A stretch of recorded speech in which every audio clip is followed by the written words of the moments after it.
Job chapter 3. Иов, 3 глава. Да, по Иову. Question on Job. Ну, мы с вами написали ложное утешение друзей в кавычках. And we wrote that this false comforting from so-called Но friends. неужели мы часто из-за своего невежества не можем перед Богом искренне кому-то что-то говорить или утешать просто из-за невежества? Ну, это не обязательно должно быть ложно. Я уверена, что они этого не делали специально, и они так верили. Ну, это не значит, что они не другие. Could we be such comforters, maybe because of our ignorance? Because these three guys could be really sincere and believe what they say. They did not want to harm Job. Give me 1 hour and I'll change your mind. Дай мне час, и я изменю, и твое мышление изменится на эту тему. И кавычки тоже берутся, да? 1 hour from now. Час, вот спустя час мы перейдем. Okay? Я записываю. Maybe even 55 minutes. Может быть, даже 50 минут. So, in chapter 3, we have the meltdown, the nuclear wasteland of Job's life. Да, и в главе 3 мы видим, что Иов просто растекся, то есть его разнесло, и его жизнь превращается просто в поле после ядерной катастрофы. Okay, Взорвавшаяся атомная станция.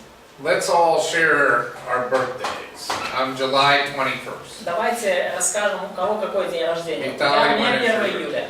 А? 24 у нее или? July 21st. Я 21. 21, да. 1960. Да. 1960 года. Yeah, last century. 8 of September. 8 сентября. 22 мая. May 2021.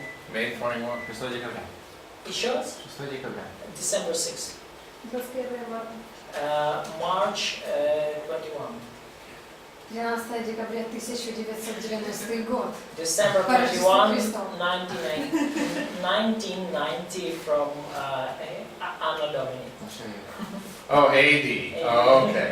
Well, thank you for clearing that up. Да, спасибо, что прояснила по поводу Рождества Христова. I'm glad. Really. Да, очень рад. AD and not BC. Что это после Рождества Христова, а не до Рождества. You would be older than you look, you know. Тогда бы ты выглядел намного, тогда бы ты, ну, то есть ты, You don't look 4,000 years old. ты намного младше выглядишь, чем ты бы, ну, тогда, если бы это был твой реальный возраст. Вот, ты не выглядишь на 4000 лет. Yeah. What's ваш главный? May 21. I'm 21. Yeah. Оксана. March 8, 1995. Andre. February 27. Oh, okay. So imagine, И вот представьте себе, because Job just says, may the day perish on which I was born. вот, потому что Иов сказал, что погибнет день, в который я родился. So there is no more 8th of December or May 21st or March 21st or July 21st. То есть нету больше 21 июля, 21 мая, 6 сентября, 8 сентября. That day never happened. Пусть лучше этого дня вообще не будет, никогда не случится больше. So he probably, his birthday was February 13. Yes. That's what happened. Да, вот что случилось. And the night in which he was conceived, because if he was never conceived, he would never be born.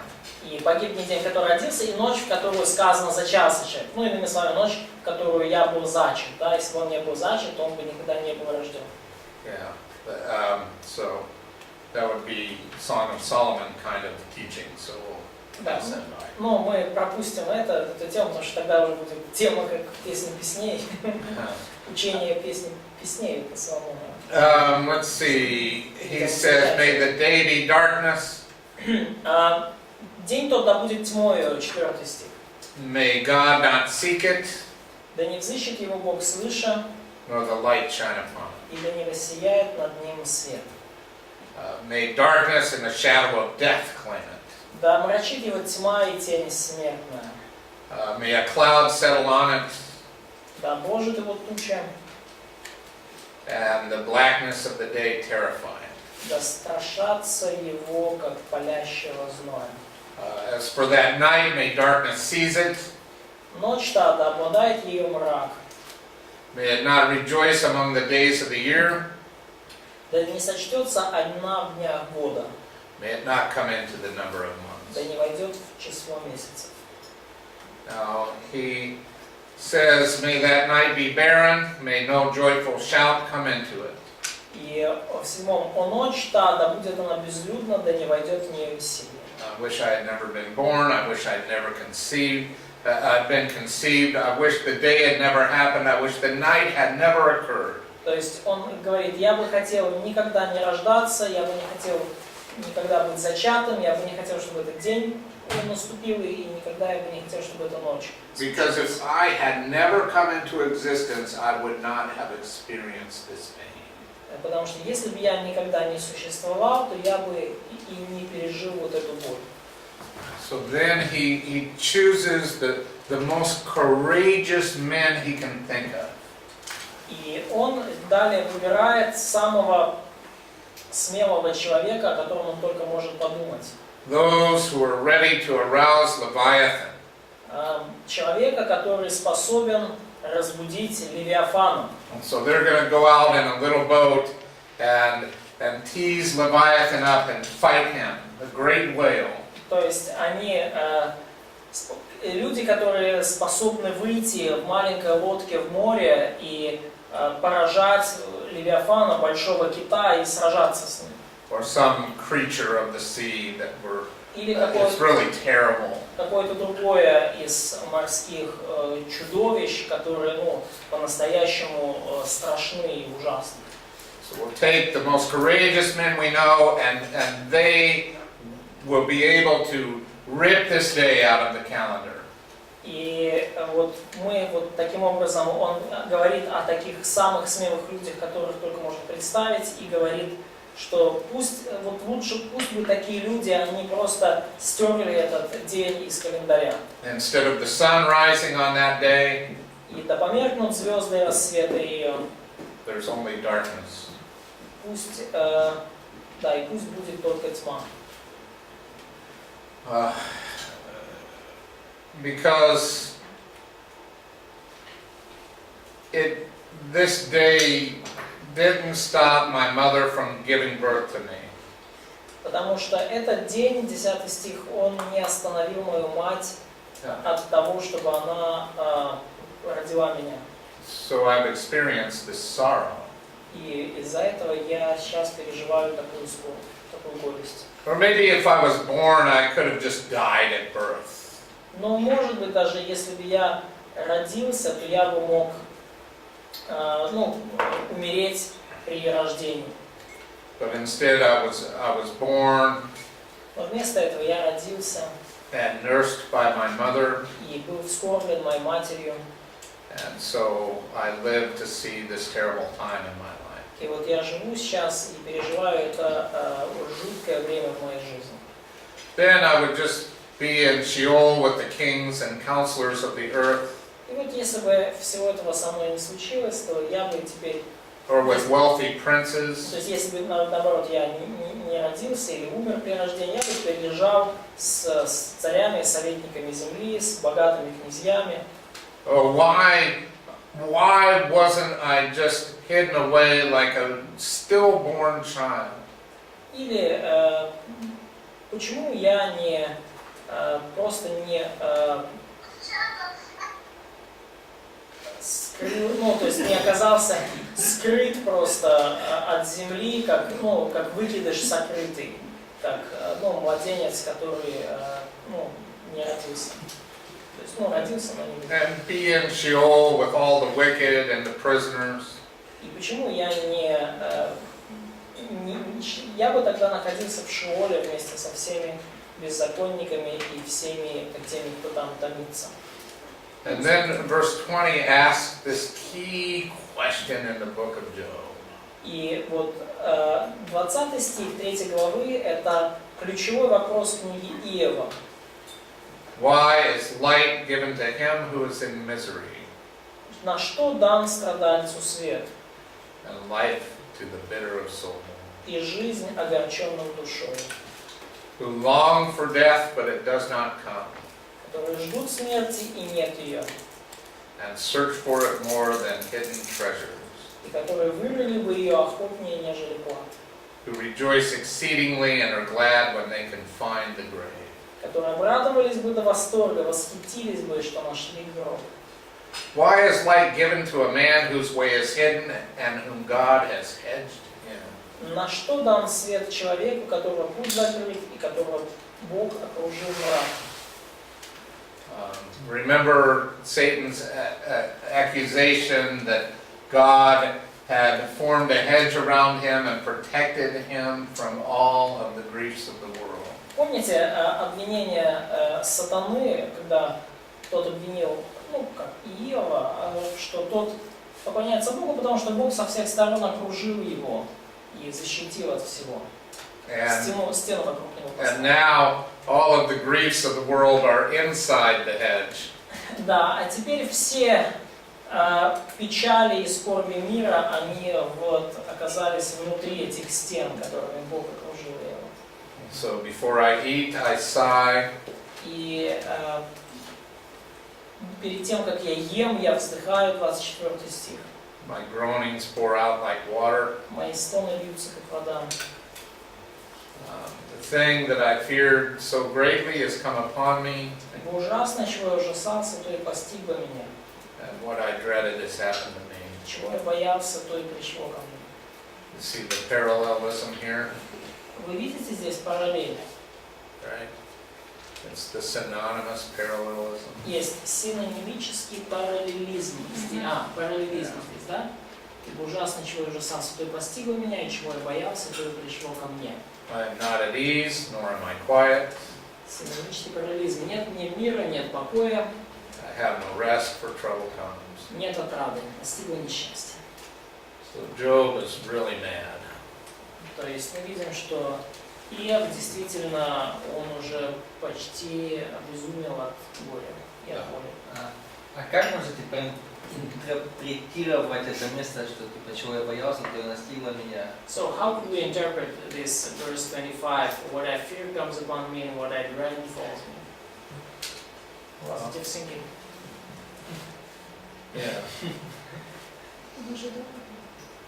Типа я жду чего-то, я боюсь, что русские придут там в мой город, и что они типа придут в мой город, ну So if, for example, if I'm afraid that Russians will invade my city, so it doesn't mean that they will invade. It's not automatic. Ну, не автоматически, это ну чего-то. да. Of course not. Конечно. Yeah. But we all have things we don't want to go through, Но у всех у нас есть какие-то вещи, через которые мы очень не хотели бы right? проходить. And so you can say, I hope I don't have to go through that. И вы можете сказать, что я надеюсь, что мне никогда не придется проходить через вот это.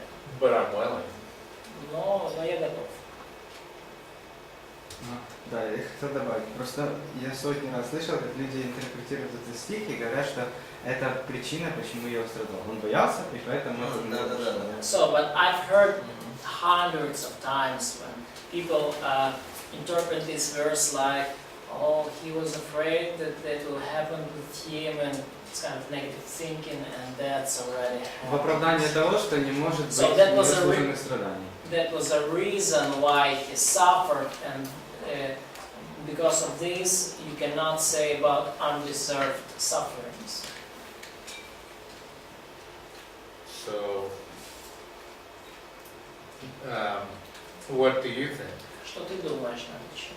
Думаю, это неправда. I think it's lie. Просто год подумал, что типа Isn't that interesting? Because, if you just read the first two chapters, Job's perfectly righteous. Но интересно, что если вы прочитаете первые две главы, то вы понимаете, что Иов практически совершенно праведный человек. Есть ли там какой-то грех?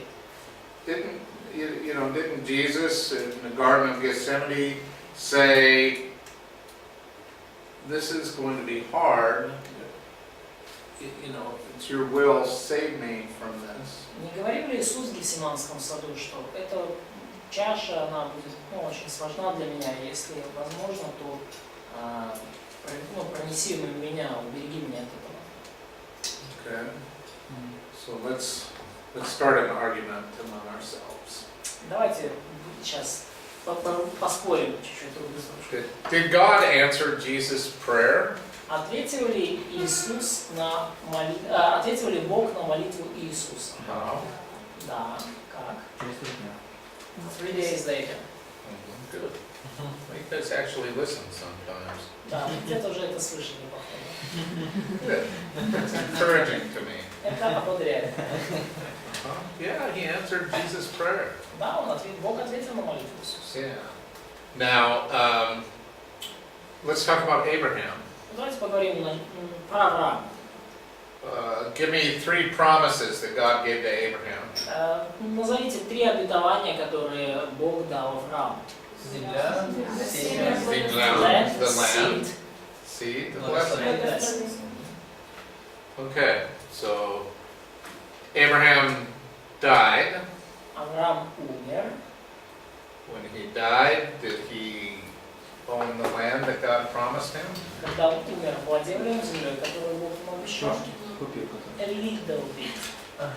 The territory he bought for grave, Ну, Сару там где-то. for Sarah. Yeah, so a place half the size of this one. Да, место, которое в половину меньше этой комнаты. But not from the Nile River to the Euphrates River. Но кажется, что это не от Нила и до Ефрата, да? And that was the promise of God. А вот именно в этом же заключалось обетование. От Нила и до Ефрата. Yeah, but he hoped in the city that has an eternal foundation. То есть, Hebrews 11. да, то есть он надеялся, он ожидал города, имеющего вечное основание. Это мы читаем в Евреям 11 главе. So, Abraham in his lifetime didn't get the promise of God. И Авраам, таким образом, в течение своей жизни, он не получил обещанного Богу. So that means that God broke his promise. Но значит ли это, что Бог нарушил свое обещание? So will one day Abraham enjoy this land that God promised him? Итак, будет ли Авраам когда-то еще в истории наслаждаться жизнью в земле, которую Бог обещал ему? Yeah. We'll go visit Abraham. Let's all go together. We'll visit him and we'll go check out his land. Да, будет. И мы давайте все вместе там соберемся и пойдем и проведаем Авраама в его земле. Все вместе пойдем и так проверим, да, получил ли он всю ли эту землю. And he'll show us around. И he'll show us, yeah? Yeah, he'll show us. И он нам покажет там, проведет экскурсию по своим владениям. I mean, it might take a really long time because that's a lot of land. Ну, вообще-то это может занять много времени, потому что там земли богато. But we'll have a lot more time then also. Но и правда и времени у нас там будет побольше, чем здесь. So you get used to this idea that God does not need just your time on this earth to keep his promises. И вам нужно просто понять вот эту идею, принять ее, что Богу не обязательно исполнять все свои обетования вам во время этой земной жизни здесь на земле сейчас. Он не обязан исполнять их в это время. In the middle of this book, Job talks about how he's going to stand again on the earth. He's going to be resurrected. И в середине книги Иов говорит о своем воскресении, о том, как он снова встанет на землю. And so, will he meet his children again? И встретит ли он снова своих детей? Yes, he will. Да, он встретит. Will God keep all his promises to him? Сдержит ли Бог все обещания, данные Иову? Well. Да. So now we have Eliphaz, the first friend, speaks. И вот у нас теперь появляется на сцене Элифаз. И это первый раунд утешения. Особенно 6 стих, в таких обстоятельствах. Especially verse 6. Это самое неуместное в этот момент. 4-6, да? Да. Okay, what about verse 6? Katya? So she said it's the worst thing you can say in such situation. Is not your fear is not your fear of God your confidence, and the integrity will raise your hope. It's absolutely out of context and place. Yeah, I think that he's saying that you shouldn't have confidence in God because you're a big sinner.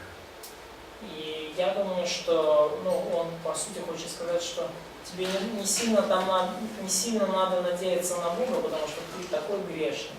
Look at Eliphaz's worldview in verse 7.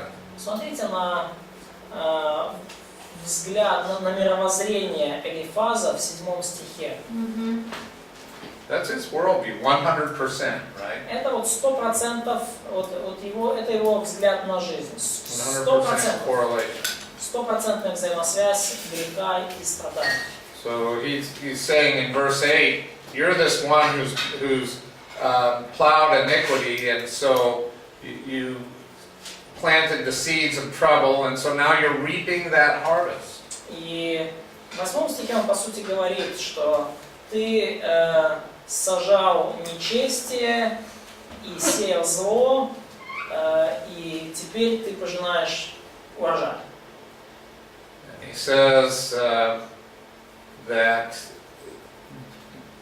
this suffering is the fiery blast of divine justice. И он говорит о том, что вот эти страдания это гневные,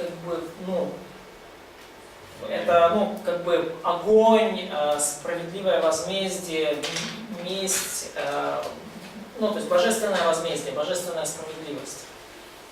Таким гневным, таким суровым образом проявляется. He compares Job to a lion. Он сравнивает Иова со львом. You were a fierce lion in your time, but now your teeth are broken. То есть ты, конечно же, рыкающий лев и ревущий, но теперь твои зубы сокрушаются. Okay, now let's look at verses 12 and following. И давайте сейчас прочитаем стих 12 и последующий. So, how much time do I have left, Claudia? Сколько времени у меня осталось, Катя? 30 minutes? 30 минут? Okay. So a word was secretly brought to me.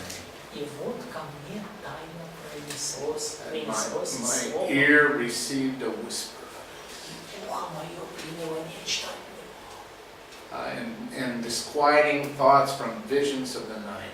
Среди размышления о ночных видениях, When deep sleep falls on men. когда сон находит на людей, Fear came upon me.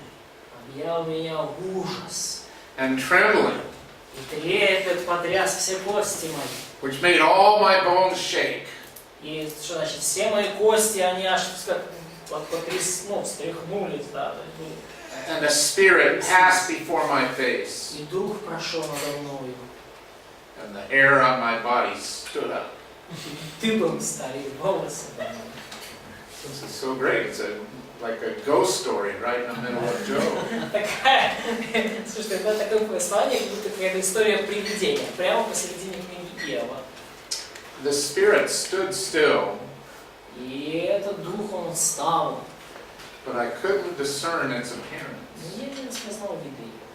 A form was before my eyes. Только облик был перед глазами моими. There was silence. Тихое влияние. And I heard a voice saying, И я слышу голос. who is this? Кто это?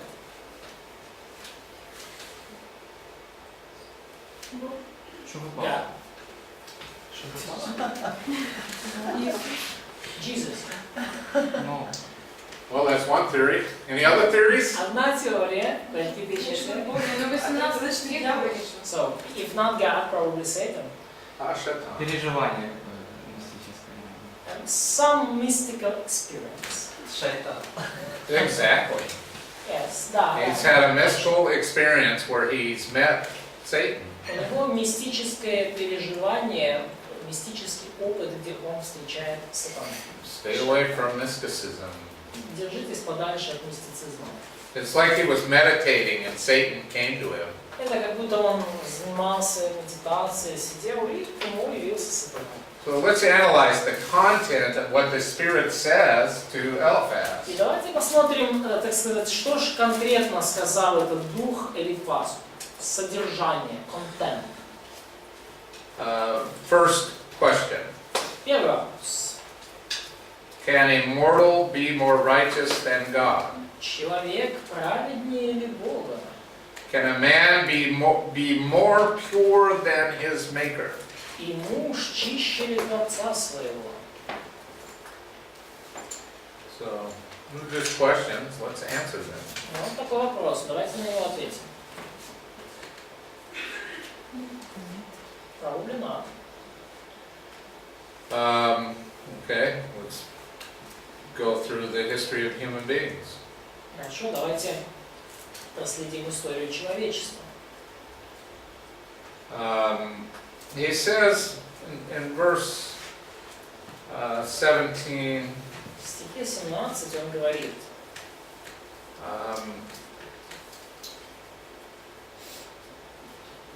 can a human being может ли человеческое существо, how is it translated in Russian? Is it mortal? it's probably, no, it's man, it's just, human. Yeah, it's better that it's just man because that's it.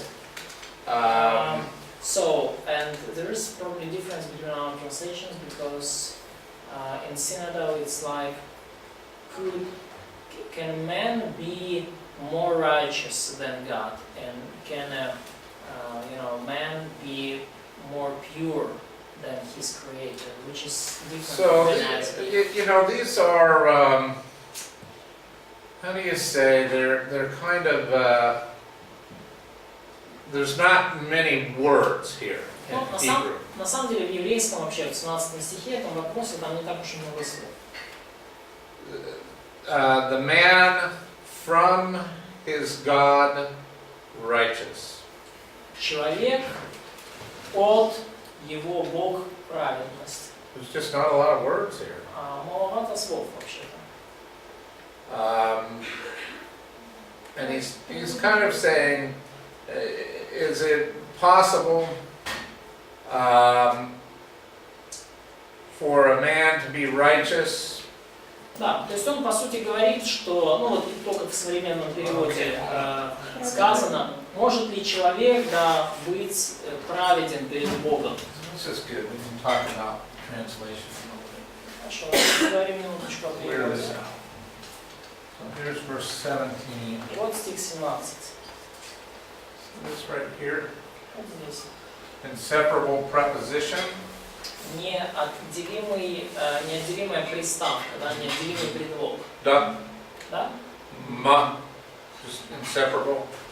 Неотделимый. So this means like from.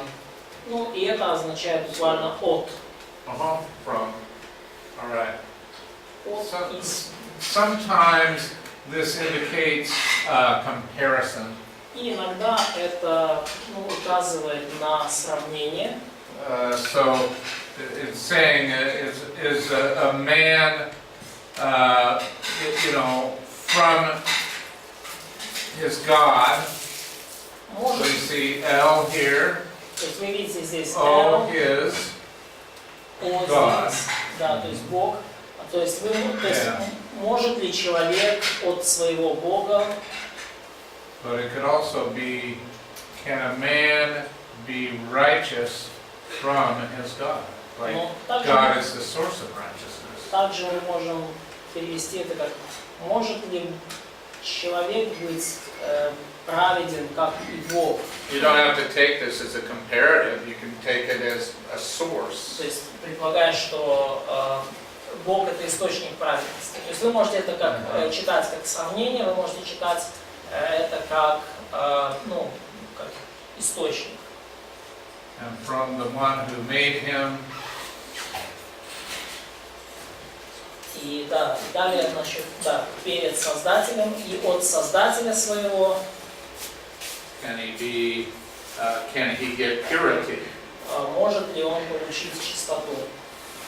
Ну, это неправильно. So you know, a lot of times it gets translated as a comparative, but the form isn't necessarily comparison, it can also be source. И многократно переводилось это как, ну, как сравнение, но, может быть, там не сравнение имеется в виду, а как, ну, имеется смысл как источник. Can a man get righteousness from То God? есть, может ли человек получить праведность от Бога? Can he get purity from the one who made him? Может ли человек получить чистоту от сотворившего его, от своего Создателя? And then he talks about can a more or if in his servants there is no trust. И далее, в 18 стихе, вот этот некто говорит, что вот он, Бог, и слугам своим не доверяет. And if he charges his angels with error, И в ангелах своих усматривает недостатки. well, that sounds like Satan to me. И здесь это уже все для меня звучит, как будто где-то сатана говорит. Right, you know, the one who accuses his angels of error. То есть тот, кто в своих, то есть этот Бог, он похож в этом описании на сатану, тот, кто в своих ангелах усматривает ошибки, недостатки. And he says if he doesn't put any trust in his angels, И сказано дальше, что если вот, ну, Бог, как бы он не доверяет даже своим ангелам, then how much more those who are human beings who dwell in these mortal bodies. то уж тем более, как он может доверять людям, человеческим существам, обитающих в смертных телах, Whose foundation is in the dust, у которых основание прах, who are crushed before a moth. которые истребляются скорее моли. So, what has he said here? What is he saying? Что он здесь говорит здесь? Что здесь говорится? God puts absolutely no trust in human beings. Бог вообще не доверяет людям. Бог вообще не доверяет человеческим существам. Yeah, and he can't. A man can't get righteousness from God. И не может человек получить от Бога праведность. Man can't get purity from the one who made him. Не может человек получить от Бога чистоту, не может получить чистоту от Создателя своего. And if he accuses angels, how much more is he going to accuse human beings who are in these bodies? Если Бог обвиняет ангелов, то как, тем более, как же он будет обвинять людей, человеческих существ в их смертных телах? And verse 20, they are broken in pieces from morning until evening. И в 20 стихе написано, между утром и вечером они распадаются. They perish forever and no one cares. Не увидишь, как они вовсе исчезнут. То есть они исчезают и никому нет дела. So, who would say this kind of thing about the human race? Кто, на ваш взгляд, будет говорить подобные вещи о людях? Isn't he saying that human beings can't be saved? Can be saved? Cannot be saved. То есть говорит ли он по сути о том, что люди не могут Just быть спасены, perish. что они распадаются? She says that it's like Ecclesiastes. Ну, It sounds Христос like говорит ecclesiastes. о физической жизни, но здесь мнение очевидно, просто вот то, что говорит Марк. But it's okay. Ecclesiastes says about physical life, but it's not obvious for me what you are saying, what your interpretation. Ну, до 17 стиха как бы да, но дальше, ну, я не могу увидеть русском. So, if starting from verse 17, I cannot see how you interpret. Okay.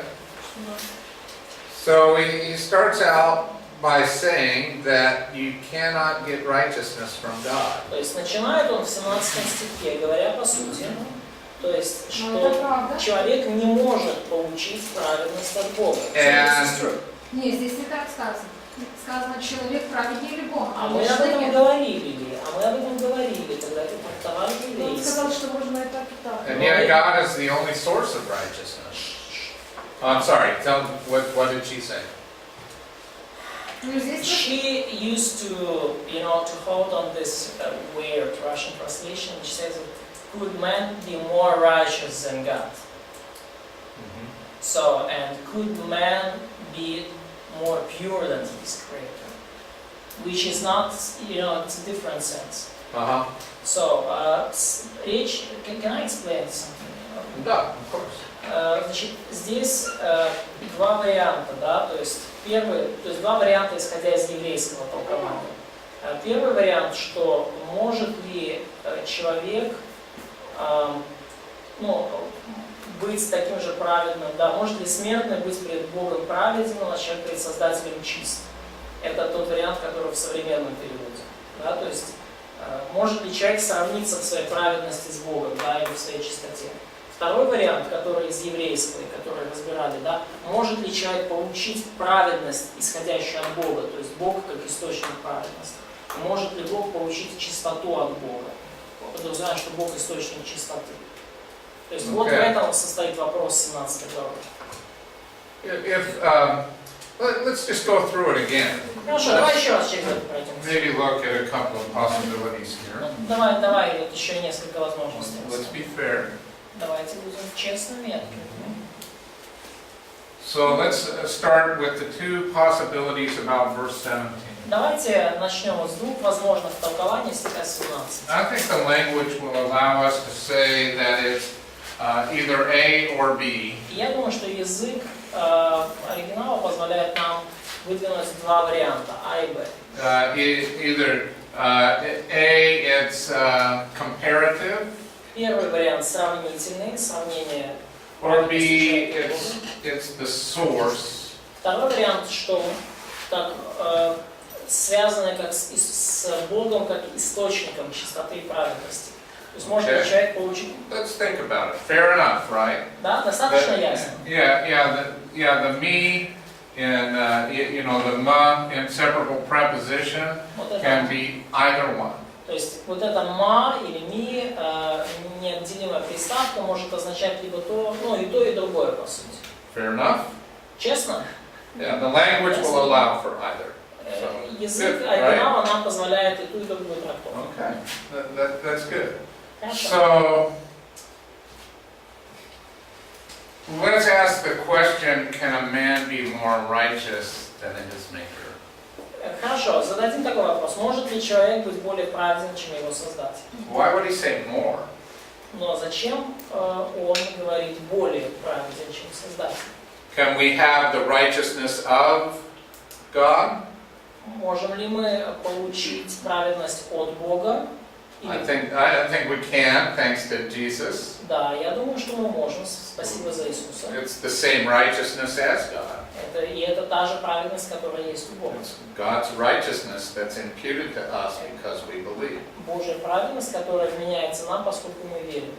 But we have greater righteousness. Но может ли у нас быть большая праведность?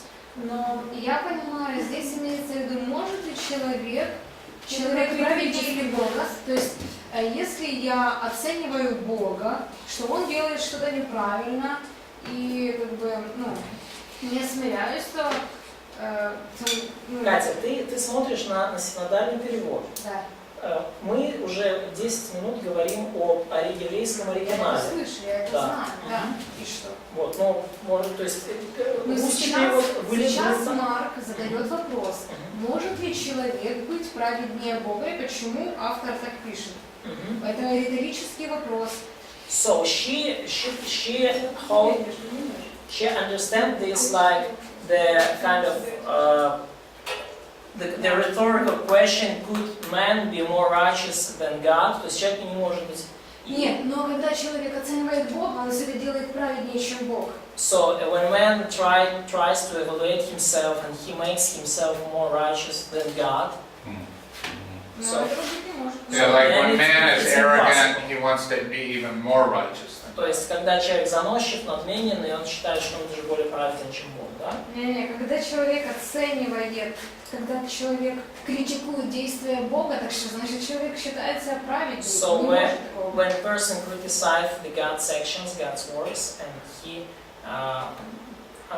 implies that he knows more than God and he is more righteous than God. И из этого мы приходим, что Бог праведный, поэтому то, что человек его не понимает, это ничего не значит. So, Он все равно праведнее. And from this we conclude that God is righteous, and even if we don't understand his actions, he still remains righteous. Okay. So in this, it's like total depravity. Ну и в данном случае, да, мы приходим к полной испорченности человека. No one has the righteousness of God. Ни у кого нету Божьей праведности. Only God can give it to him as a free gift. И только Бог может дать нам ее как свободный дар. Am I representing this fairly? Достаточно ли ей ясно, понятно это представила, This такую is- позицию? This is this view. Вот эта точка зрения. Okay. Okay. So, and this one over here, it's asking a rhetorical question. И, вот, Can a man get righteousness from God? и здесь задается риторический вопрос при второй And ситуации, да? he's implying that he can. Может ли человек, да, получить праведность от Бога или получить чистоту от Yeah. Бога, да, при втором варианте? И подразумевается в этом риторическом вопросе, что нет, не может. Yeah. So let's go a little further in the text. Ну хорошо, давайте чуть глубже в текст посмотрим. Does God put trust in His servants? Доверяет ли Бог своим слугам? Ну как? Ну опять же, доверяет, но все равно перед святостью Проверяет. Бога там есть, у них есть недостатки. Of course he trusts them, but comparing with his holiness, they all have some, errors or Все несовершенно. shortcomings. Все несовершенно. Nothing is perfect comparing with God. Oh, I agree. Да, я согласен. Yeah, I agree.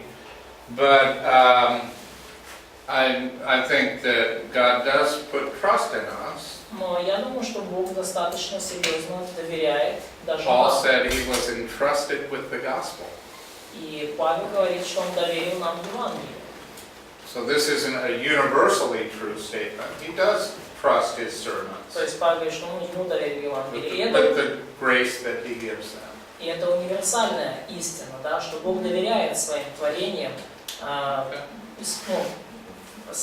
он доверяет им благодать, которую он им дает. He's saying that he charges angels with error.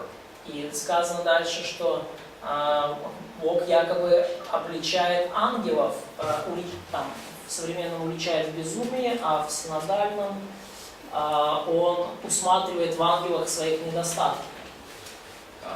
And if he charges his angels with error, how much more these lesser creatures, human beings?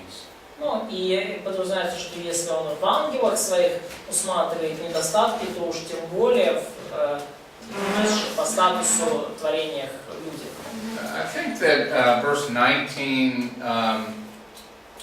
contains some disrespect for human beings. И я думаю, что в стихе 19 мы видим определенное неуважение к человеческим существам.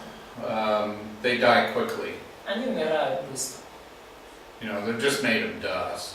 Они просто сотворены из праха. Just a little little dust and water Маленькие комочки пыли и воды. and their houses of clay. Они храмины глиняные, да, или храмины из брения. They're fragile. Они хрупкие. They have the lifetime of a moth. И живут они примерно столько же, сколько моль. From morning to evening, people die all the time. In the course of one day, so many people На die. протяжении одного дня, вот между утром и вечером, много людей умирает.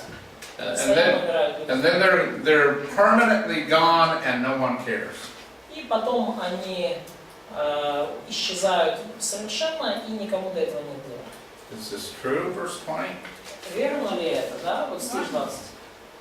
Просто, я не спорю, но нормально то, что мы задаем вопросы, или лучше молчать и соглашаться? Is it okay that I'm asking questions? I don't want to argue with you, so is it normal to ask, or it's better to... Yeah, it's great you're asking questions. Are you Замечательно, что ты kidding? задаешь вопросы. Просто 3 года, когда ты по одному читаешь это, сейчас вы говорите по-другому немножко. So it's I'm reading this for 3 years in one translation, and now you interpret in a different way.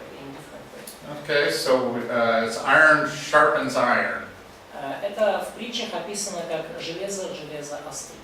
So I'm very happy for your questions. И я очень рад твоим You вопросам. bet. Yeah. Хорошо, а как насчет тогда 1 Петра, 1 глава, 24 стих? So what about Первое, 1 Peter 1:24? Okay? What does it say? For all flesh is like grass, and all its glory like the flower of grass. The grass withers and the flowers falls off, etc. Uh-huh. Yeah, it says that human beings don't live for very long. Да, то есть там Петр говорит, что человеческие существа не так уж долго и живут, да? То есть, да, трава, а где-то сказано, что вышел, нету. In James it's written that it's a kind of vapor. The sun comes high and I just... agree. В плане, что и даже Экклесиаст говорит, порой Our lives are brief. Да, и также and it's also Ecclesiastes says about all the things. And Isaiah 40, grass withers, and Isaiah 40 is Да, и Исайя 40 глава, откуда, кстати, взята эта цитата из Петра, на том же, там те же. В плане, что этот стих Иова, как для меня лично это не сильный аргумент. Я это читаю, да, я согласна с этим стихом, так и есть. So I'm reading this verse of Job, and that's kind of not a strong argument for me because I'm reading this, and it seems like that's true. It's true that our lives are brief. Да, это действительно правда, что наша жизнь это всего лишь. And all those other things you mentioned, 1 Peter 3, James, Isaiah 40, Ecclesiastes, all those other passages you mentioned are reminding us that our lives are brief. И все эти отрывки, о которых ты сказала, из 1 Петра, из Иакова, из Исаии, да, ты права, из Экклезиаста, они все напоминают нам о том, что наша жизнь всего лишь дуновение ветра. It's easy to forget. И это легко забыть. And so I'm glad God's Word reminds us И я очень рад, что how Бог brief our lives are. нам напоминает о том, что наша жизнь действительно очень коротка. I think this is great. Я думаю, что это здорово. So,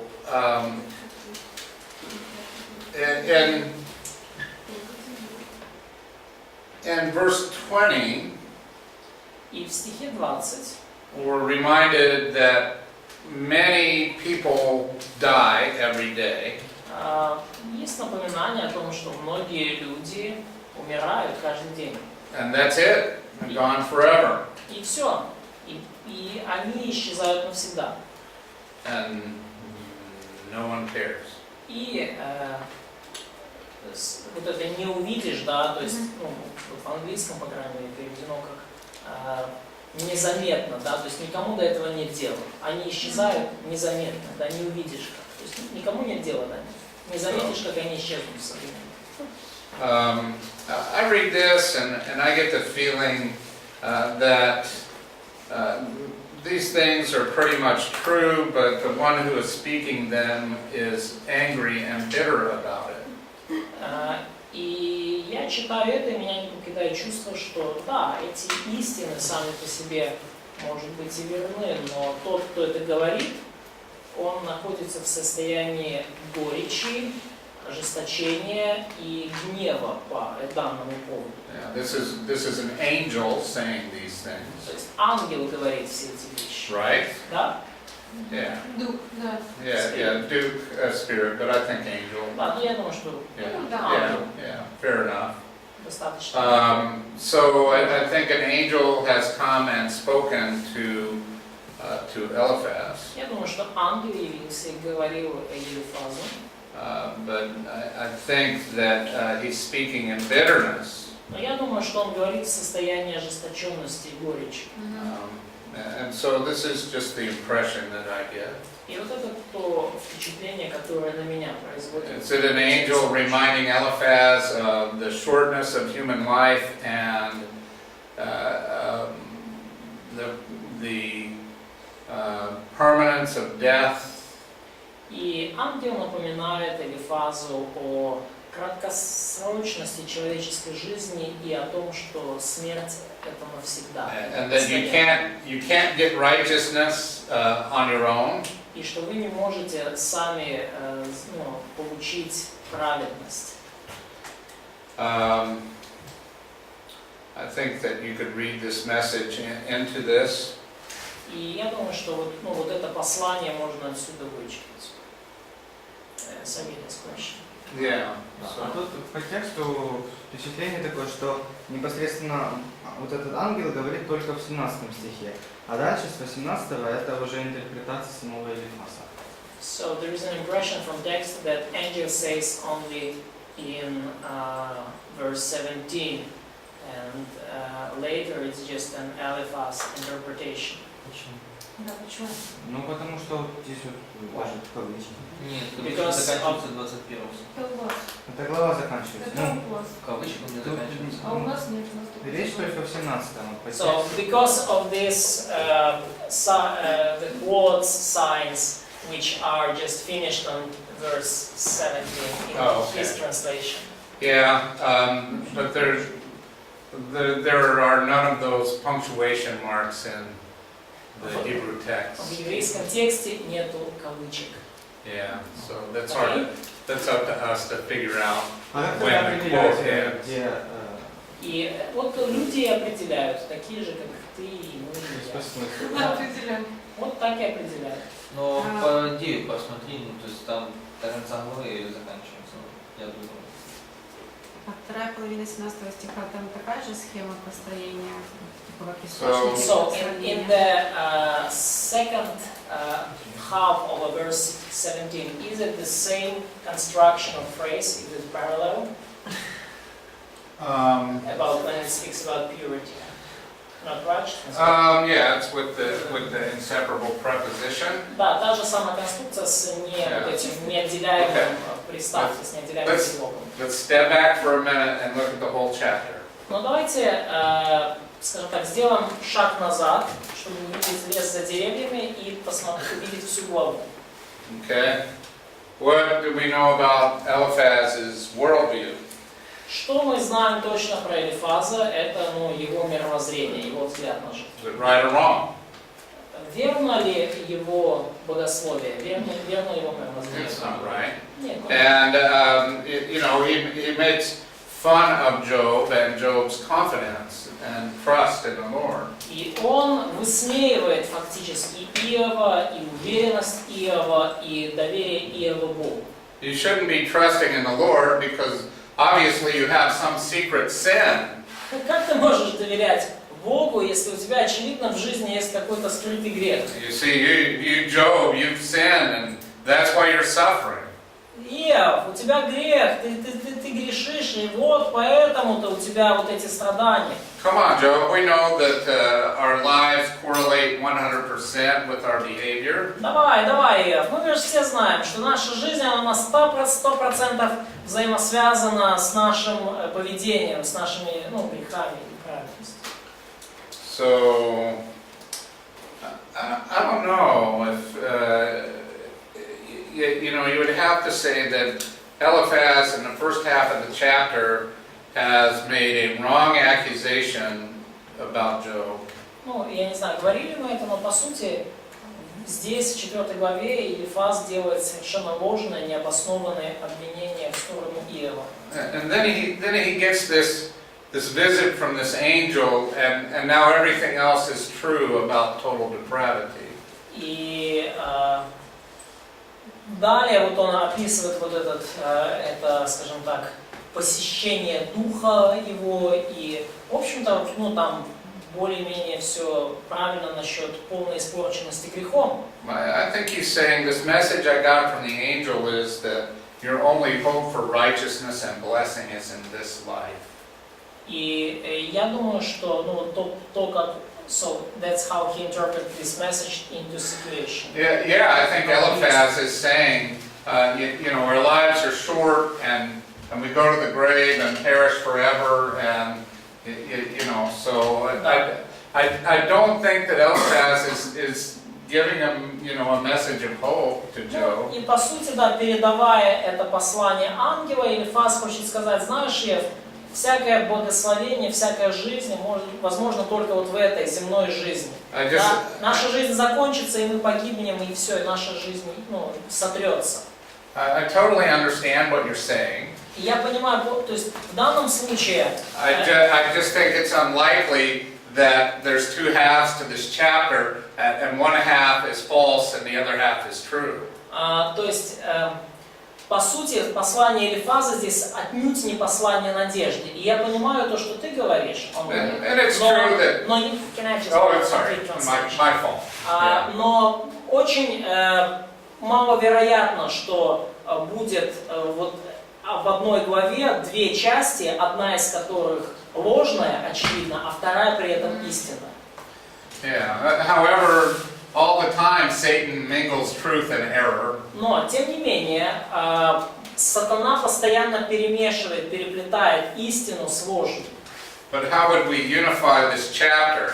I mean, но как нам объединить эту главу в одно целое? That's the part I struggle with.